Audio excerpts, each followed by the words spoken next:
अपनी ध्वनि, अपनी उड़ान और अपनी अटखेलियों से 7 महीने पश्चिमी राजस्थान के जैसलमेर जिले के तालाबों को आबाद रखने वाले कुरजा पक्षी अब गर्मियों की दस्तक के साथ ही अपने वतन लौटने लगे हैं। परदेशियों के वापसी से पक्षी प्रेमी उदास हैं।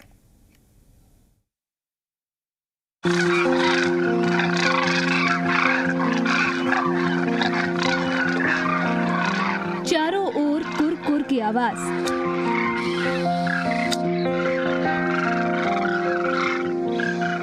आसमान में वी की आकृति में उड़ते पक्षी और सूरज की पहली किरण के साथ जो इंसान ये नज़ारा देखता है वो इस कदर रोमांचित होता है और ऐसा लगता है जैसे प्रकृति ने उसे कोई नायाब तोहफा दिया है। जालौर के तालाबों को आबाद रखने वाले अब अपने वतन को लौटने लगे हैं। बदलते मौसम और गर्मी की शुरुआत के साथ अब प्रवासी पक्षी अपने वतन लौटने लगे हैं।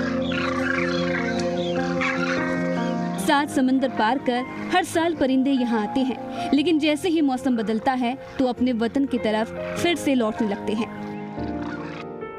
अपने वतन लौटने लगे परिंदे, 7 समंदर पार कर आते हैं परिंदे। सर्दी के मौसम में हिंदुस्तान आते हैं बेजुबान, गर्मी की शुरुआत होते ही लौटने लगते हैं अपने वतन।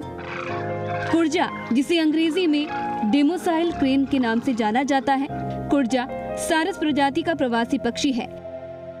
मॉनसून की बरसातों के बाद सितंबर महीने में पश्चिमी राजस्थान और कच्छ के तालाबों पर पहुंचने वाले ये पक्षी सर्दियों का मौसम एक तालाब से दूसरे तालाब पर पड़ाव डालकर बिताते हैं।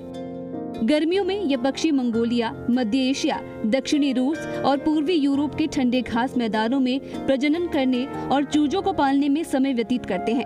अगस्त तक चूजों के बड़े हो जाने के बाद और सर्दियों की शुरुआत से पहले ये पक्षी वापस भारत की तरफ उड़ान भर लेते हैं। पक्षी प्रेमियों का कहना है कि राजस्थान की लोक संस्कृति में कुरजा गहराई से जुड़े हुए हैं और एक विशिष्ट स्थान रखते हैं। परिंदों की वतन वापसी पर पक्षी प्रेमी उदास हैं। कुरजा का कलरव, रामदेवरा, लाठी, पोकरण, खींचन आदि क्षेत्र में सुनने को मिला है, जिसमें स्थानीय लोगों ने उसकी अच्छी मेहमानबाजी की है और अभी कुरजा का वापसी का दौर है जो शुरू हो चुका है। 4-5 महीने यहाँ आराम से रहती है और ये कुरजों यहाँ उनका जो रहना और सब चीज़ें, लेकिन यहाँ अब जो यहाँ का वातावरण है बहुत ही बड़ा कुरजों के लिए, अब इसकी बात जो संदेशा लेके गई है वो हमारे लिए दुखदायी है, क्योंकि यहाँ जो इनका वातावरण है, जो तालाब है, वो पूरे नष्ट हो रहे हैं। भारत से उड़ान भरने के बाद 15 दिनों में 5000 से 7000 किलोमीटर की दूरी ये आसानी से तय कर लेते हैं। इस दौरान हिंदू कुश, पामीर, काराकोरम और हिमालय की ऊंची चोटियों के साथ विभिन्न देशों की अंतर्राष्ट्रीय सीमाओं को भी पार करते हुए अपने वतन लौट जाते हैं। शंकरदान, जी मीडिया, जैसलमेर।